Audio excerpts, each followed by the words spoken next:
Hello friends, asset builder YouTube channel में आप सभी का स्वागत है। और आज हम बात करने वाले हैं नायका के आईपीओ के बारे में।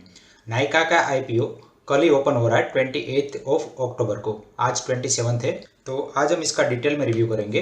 तो सबसे पहले हम की पॉइंट्स देख लेते हैं। सबसे पहले हम बिजनेस मॉडल डिस्कस करेंगे, उसके बाद कंपनी का स्वोट एनालिसिस करेंगे, जिससे आपको पता लगेगा कि कंपनी की क्या क्या स्ट्रेंथ है एंड क्या क्या वीकनेस है।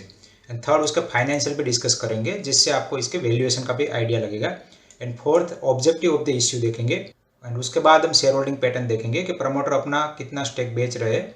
एंड लास्ट में हम आईपीओ का डिटेल देखेंगे कि कौन सी तारीख को ओपन हो रहा है एंड कौन सी प्राइस पे आ रहा है। एंड वीडियो के लास्ट में हम ग्रे मार्केट प्रीमियम कितना चल रहा है वो देखेंगे। एंड साथ में कितना आपको लिस्टिंग गेन हो सकता है उसका भी हम डिस्कस करेंगे। तो मेरे साथ इस वीडियो में एंड तक बने रहे। तो सबसे पहले बिजनेस मॉडल देख लेते हैं। तो नायका के अगर बिजनेस मॉडल की बात करें तो नायका एक ऐसा प्लेटफॉर्म है कि जो अपने कस्टमर्स को online beauty and personal care की प्रोडक्ट परचेस करने की सुविधा देता है। तो यहाँ पे नायका के इकोसिस्टम में टोटल 4 लोग हैं। एक तो है कंज्यूमर, फिर एक है national and international brands, and एक है सेलिब्रिटीज एंड इन्फ्लुएंसर। तो यहाँ पे नायका के साथ टोटल 11 मिलियन कंज्यूमर जुड़े हुए हैं। और जो ब्रांड्स है टोटल वो 3800 ब्रांड जुड़ी हुई है। और साथ में ही टोटल लगभग 1300 सेलिब्रिटीज एंड इन्फ्लुएंसर जुड़े हुए हैं। तो यहाँ पे अगर देखें तो कस्टमर्स को क्या मिलता है, कस्टमर्स को इजीली ऑनलाइन बहुत ही ज़्यादा वेराइटी में ब्रांड्स मिल जाती है एक ही प्लेटफॉर्म पे। तो वहाँ से कस्टमर परचेस कर सकता है। तो यहाँ पे सेलिब्रिटीज़ को तो फ़ायदा ही, साथ में जो इन्फ्लुएंसर है कि जो इंस्टाग्राम और यूट्यूब पे एक्टिव है, उन लोगों को कंटेंट बनाने के लिए कंटेंट मिल जाता है।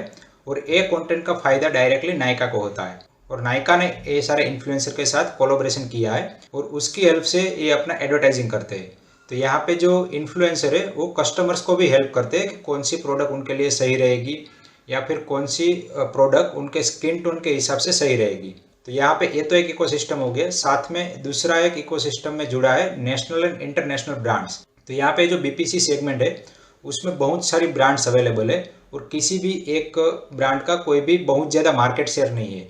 तो ये सारी जो ब्रांड्स है अगर ये नायका के साथ जुड़ती है तो उसको एक कॉमन प्लेटफॉर्म मिल जाएगा डिस्ट्रीब्यूशन चैनल का। तो यहाँ पे ओमनी चैनल जो डिस्ट्रीब्यूशन का फायदा है वो ब्रांड्स को भी होगा और साथ में नायका को भी होगा, क्योंकि नायका ये सारी प्रोडक्ट को एक ही प्लेटफॉर्म पे ला रही है। तो इस तरह पे ये विन विन सिचुएशन हो जाता है। तो ये सिंपल एंड सीधा साधा बिजनेस मॉडल है नायका का। नायका वैसे एक ई कॉमर्स प्लेटफॉर्म है जिसका डायरेक्टली कंपटीशन होता है मिंत्रा, फ्लिपकार्ट एंड अमेजन जैसे वेबसाइट से। लेकिन क्योंकि यहाँ पे नायका एक पर्टिकुलर सेगमेंट को एक टारगेट कर रहा है तो इसीलिए नायका को बहुत ज़्यादा बेनिफिट है। तो आजकल के जो न्यू एज स्टार्टअप है वो सभी में एक चीज़ हमें कॉमन देखने को मिलती है, वो होता है फ्लाईव्हील मॉडल। तो यहाँ पे नायका का जो मेन फोकस है वो है रिचर कंटेंट पे। मतलब कि यहाँ पे जितने भी प्रोडक्ट है उसके ऊपर काफ़ी सारे कस्टमर ने रिव्यू दे रखे हैं और वो रिव्यू की वजह से और कस्टमर्स आते हैं ये रिव्यू को पढ़ने के लिए। और ये रिव्यू पढ़ के कस्टमर्स को एक बेनिफिट मिलता है कि वो अपने हिसाब से प्रोडक्ट चूज कर सकते हैं। तो ये एक फ्लाईव्हील इफेक्ट हो जाता है और इसका जो फाइनली बेनिफिट मिलता है वो कस्टमर्स को भी मिलता है और नायका को भी मिलता है। एंड दूसरा एक फ्लाईव्हील यहाँ पे बनता है ट्रांजैक्शन फ्लाईव्हील। तो जितने ज़्यादा ब्रांड्स कंपनी के साथ जुड़ेंगे उतने ही ज़्यादा कस्टमर यहाँ पे आएंगे, क्योंकि इतना ज़्यादा वेराइटी कस्टमर्स को मिलेगा। और जितना ज़्यादा कस्टमर्स ये प्लेटफॉर्म पे आएंगे उतने ही ज़्यादा और ब्रांड इसके साथ जुड़ते जाएंगे। तो यहाँ पे एक फ्लाईव्हील इफेक्ट हो जाता है और यहाँ पे नायका जैसे प्लेटफॉर्म को और ब्रांड्स को दोनों को फायदा होता है और कंज्यूमर को एक ही प्लेटफॉर्म पे बहुत सारी वेरायटी मिल जाती है। अब नायका का ई कॉमर्स बिजनेस के अलावा इसका रिटेल बिजनेस भी है जिसमें ये बहुत सारे स्टोर ओपन कर रहे हैं। और यहाँ पे इनके स्टोर जनरली 3 टाइप्स के होते हैं। एक होता है ल्यूक्स, दूसरा है नायका ऑन ट्रेंड एंड तीसरा है नायका कियोस्क। तो ये तीनों का पर्पज अलग अलग है। जैसे कियोस्क में ओनली एंड ओनली नायका की खुद की ओन ब्रांड की प्रोडक्ट ही मिलती है और नायका लुक्स जो है वो ओनली एंड ओनली आपको बड़े बिग मॉल में ही देखने को मिलेगा। इन जो नायका ऑन ट्रेंड है वहाँ पे आपको जो अच्छे अच्छे ब्रांड है उसकी प्रोडक्ट्स ही मिलेंगी। तो इस तरह से 3 अलग अलग सेगमेंट कर दिए जिससे कस्टमर्स को एक्वायर करने में आसानी रहे। अगर हम नायका का वैल्यू प्रोपोजिशन देखते हैं तो उसका सबसे पहला जो वैल्यू है वो है ऑथेंटिसिटी।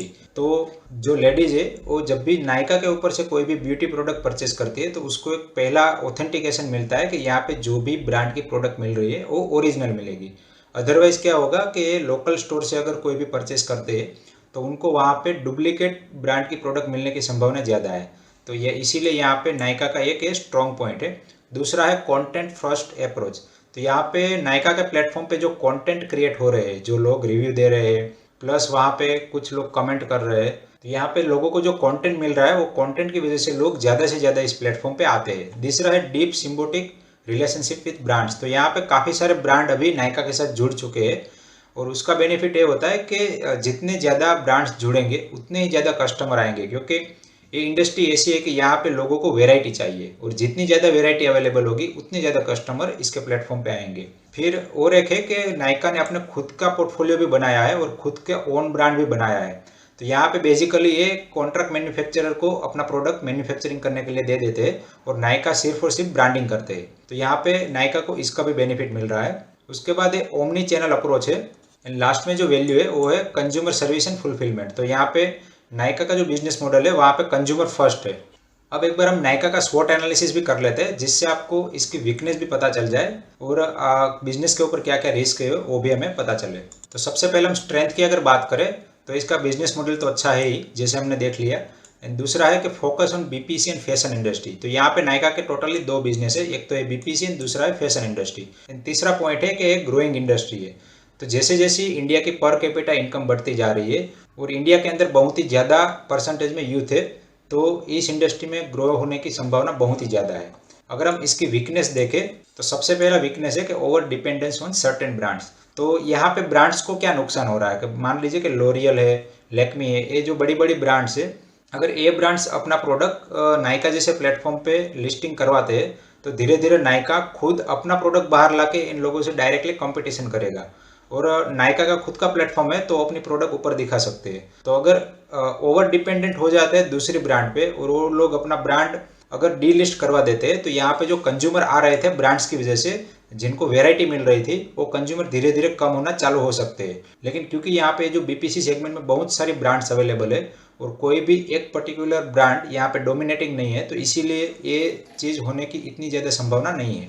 दूसरा एक वीक पॉइंट है कि यहाँ पे सेलर्स एंड ब्रांड्स ये दोनों ही अपना प्राइस डिसाइड करते हैं। यहाँ पे नायका के पास इतना ज़्यादा प्राइसिंग डिसाइड करने का पावर नहीं है, तो इसकी वजह से यहाँ पे नायका के पास इतना ज़्यादा कंट्रोल नहीं रहता है। दूसरा है कि Nykaa do not have full control over quality. तो यहाँ पे नायका जो क्वालिटी की बात कर रहे हैं कि यहाँ पे हम जो प्रोडक्ट आपको देंगे वो आपको ऑथेंटिक प्रोडक्ट ही देंगे, लेकिन यहाँ पे नायका का डायरेक्टली इतना ज़्यादा कंट्रोल नहीं है क्वालिटी कंट्रोल पे, तो इसीलिए यहाँ पे क्वालिटी जो है वो वेरी हो सकती है। और जो कंज्यूमर की रिपीटेबिलिटी है क्वालिटी के बेस पे जो बढ़नी चाहिए वो इतनी ज़्यादा नहीं बढ़ेगी, क्योंकि क्वालिटी का जो कंट्रोल है वो ब्रांड्स के हाथ में रहेगा। एंड फोर्थ पॉइंट है कि यहाँ पे नायका का अपना खुद का कुरियर सर्विस नहीं है, नायका रिलाई करता है थर्ड पार्टी कुरियर सर्विस पे।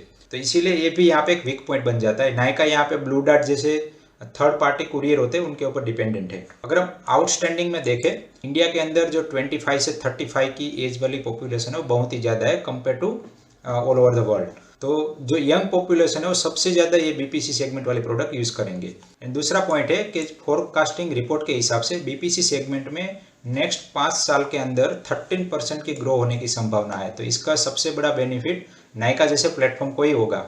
एंड थर्ड पॉइंट है कि इंडिया के अंदर इंटरनेट पेनिट्रेशन बहुत ही ज़्यादा ग्रो हो रहा है। तो ये जो 13% प्लस जो इंटरनेट पेनिट्रेशन 6 to 8% के ग्रोथ रेट से होगा, वो दोनों का बेनिफिट डायरेक्टली नायका जैसे प्लेटफॉर्म को ही होगा।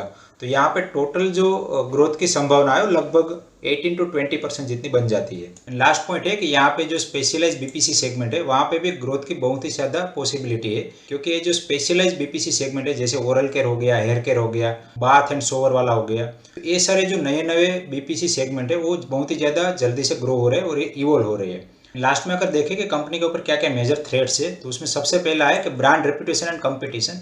तो यहाँ पे नायका का जो सबसे मेजर एडवांटेज है वो उसकी ब्रांड रेपुटेशन।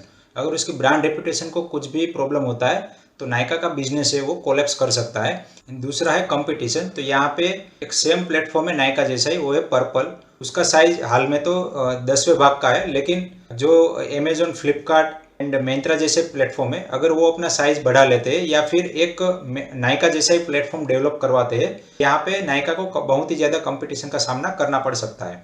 एंड उसके बाद है गवर्नमेंट पॉलिसी। तो कुछ गवर्नमेंट पॉलिसी ऐसी है कि जिसका डायरेक्टली इम्पैक्ट नायका जैसी कंपनी को होगा।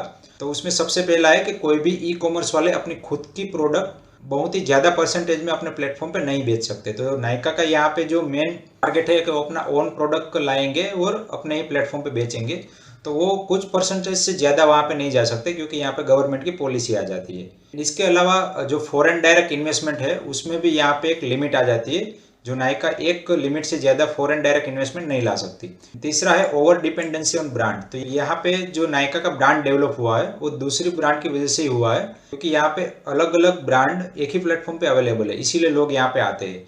तो अगर कोई ब्रांड धीरे धीरे यहाँ से अपना प्रोडक्ट डीलिस्ट करना चालू कर देंगी और या फिर जो नायका की खुद की प्रोडक्ट है वो कम्पीट करना चालू कर देंगे, तो ये जो बड़ी बड़ी ब्रांड्स है वो अपना प्रोडक्ट डीलिस्ट करना चालू कर देंगे। तो यहाँ पे लोगों का जो ट्रैफिक आ रहा है प्लेटफॉर्म पे वो धीरे धीरे कम हो सकता है। अब हम एक बार कंपनी के फाइनेंशियल भी देख लेते हैं। कंपनी ने 2019 में टोटल 1100 करोड़ का रेवेन्यू जनरेट किया था, जिसमें ये कंपनी लॉस में थी, -24 करोड़ का लॉस था। 2020 के अंदर लगभग 1700 का रेवेन्यू जनरेट किया था, उसमें से 16 करोड़ का लॉस था। एंड मार्च 2020 में कंपनी ने 2400 करोड़ का रेवेन्यू जनरेट किया था और 61 करोड़ का प्रॉफिट था। तो यहाँ पे कंपनी फाइनली 2021 के अंदर प्रॉफिटेबल हो गई है और ये जो रिजल्ट है वो क्वार्टरली रिजल्ट है। तो अगर हम इसके प्रॉफिट के हिसाब से कंपनी का करंट पी निकाले तो बहुत ही ज़्यादा बन के आता है, लेकिन ये पी अभी मैटर नहीं करता क्योंकि कंपनी ग्रोइंग फेज में है और ग्रोइंग फेज में कंपनी का जो मेन फोकस होता है कस्टमर एक्विजिशन पे रहता है, नहीं के प्रॉफिटेबिलिटी पे। तो यहाँ पे हमें जो रेशियो काम में लगता है वो लगता है प्राइस टू सेल रेशियो। तो यहाँ पे सेल्स है वो धीरे धीरे इंक्रीज हो रहा है। लास्ट में हम कंपनी का एक बार वैल्यूएशन भी डिस्कस करेंगे, जिससे आपको पता लगेगा कि नायका करंटली जो आईपीओ ला रहे हैं वो ओवर वैल्यूड है कि या फिर फेयरली प्राइस्ड है। तो यहाँ पे नायका ने कुछ नंबर्स डिक्लेयर किए हैं, जिसमें fashion industry, beauty and personal care, सारे सेगमेंट में कितने यूनिट बिके हैं टोटल वो यहाँ पे दिखाया है। तो आप देख सकते हैं तो कंटिन्यूसली इसके नंबर ऑफ सेल्स में इंक्रीज हो रहा है। यहाँ पे बीपीसी सेगमेंट में भी जो टोटल यूनिट्स सेल हो रहे हैं वो इंक्रीज हो रहा है। अगर हम यूनिट का एवरेज ऑर्डर वैल्यू देखें तो ब्यूटी एंड पर्सनल सेगमेंट में ये 1400 रुपये का था और आज की डेट में 1900 रुपीज़ का है। फैशन सेगमेंट में ये जो वैल्यू है वो इसको भी ओवरकम कर गया है, 2700 के आसपास है। तो हमने जैसे फाइनेंशियल में देखा तो कंपनी का जो रेवेन्यू है वो कंटिन्यूसली यहाँ पे ग्रो कर रहा है। तो यहाँ पे जो रेवेन्यू है वो लास्ट ईयर 59% से ग्रो हुआ था और फाइनेंशियल ईयर 2020 में इसका जो ग्रोथ था वो 38% का था। यहाँ पे कंपनी अभी भी ये ग्रोइंग फेज में है, तो यहाँ पे 30 के आसपास इसका रेवेन्यू ग्रो होने की संभावना है नेक्स्ट 5 ईयर में। उसके बाद अगर हम एबिटा देखें तो यहाँ पे कंपनी एबिटा पॉजिटिव है, मतलब कि कंपनी को ऑपरेशनल प्रॉफिट हो रहा है।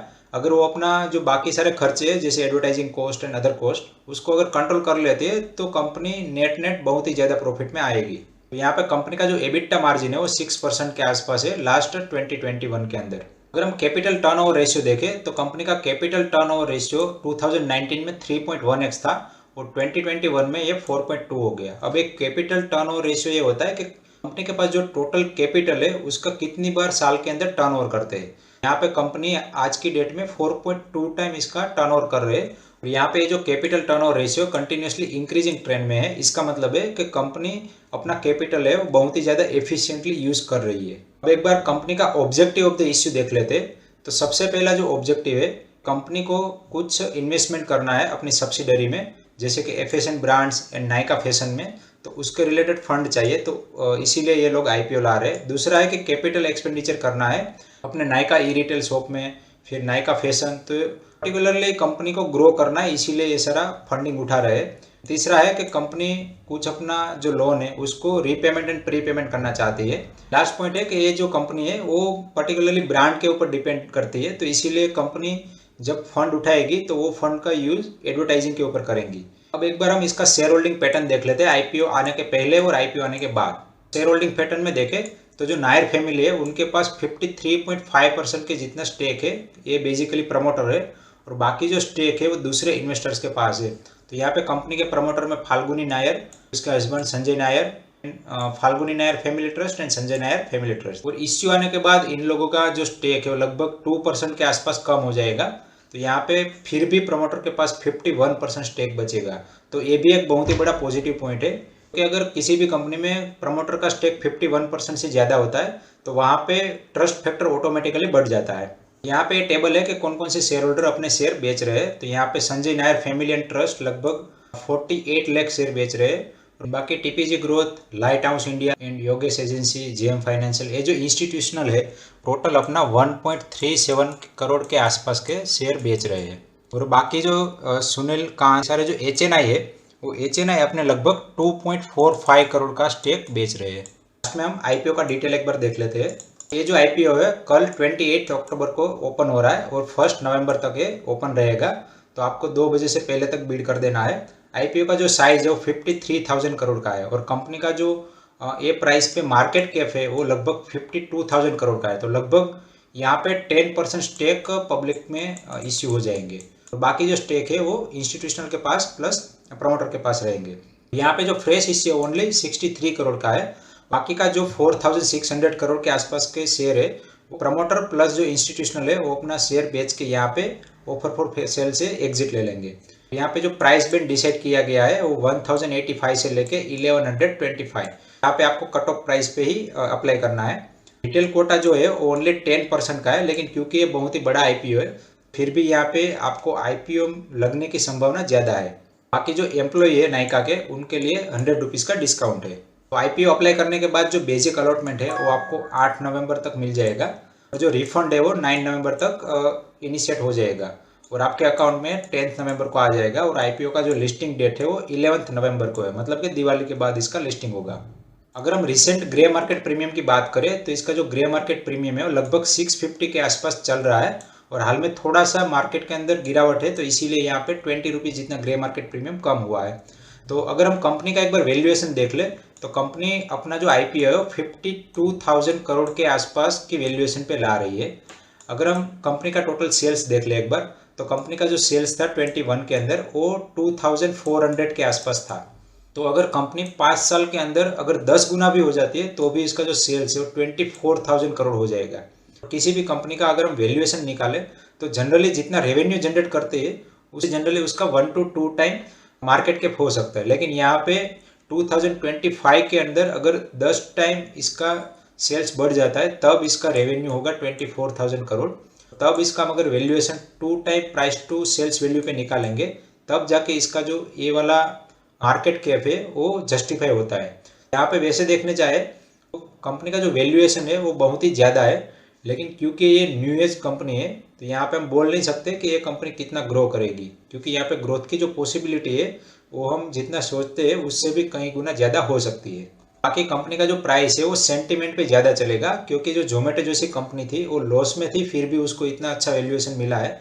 तो यहाँ पे तो ये कंपनी एबिटा पॉजिटिव है एंड प्लस नेट प्रॉफिट में भी आ गई है, तो यहाँ पे इस कंपनी को बहुत ही अच्छा रिस्पॉन्स मिलने की संभावना ज़्यादा है। लास्ट में अगर मैं मेरी बात करूँ तो मैं इस आईपीओ में अप्लाई करने वाला हूँ और मेरे पास जितने भी डीमेट अकाउंट है वो सारे अकाउंट से इस आईपीओ के अंदर अप्लाई करूँगा और लिस्टिंग गेन के लिए अप्लाई करूँगा और मुझे जितना भी लिस्टिंग गेन मिलता है उतना मैं लेके निकल जाऊँगा और बाकी के शेयर में अकाउंट में पड़े रहने दूंगा लॉन्ग टर्म के लिए। आशा करता हूँ कि नाइका के आईपीओ का ये जो डिटेल रिव्यू था वो आपको पसंद आया होगा। अगर आपको ये वीडियो पसंद आया तो वीडियो को लाइक करिए और अपने दोस्तों के साथ शेयर करिए। इस वीडियो को एंड तक देखने के लिए आप सभी का दिल से धन्यवाद।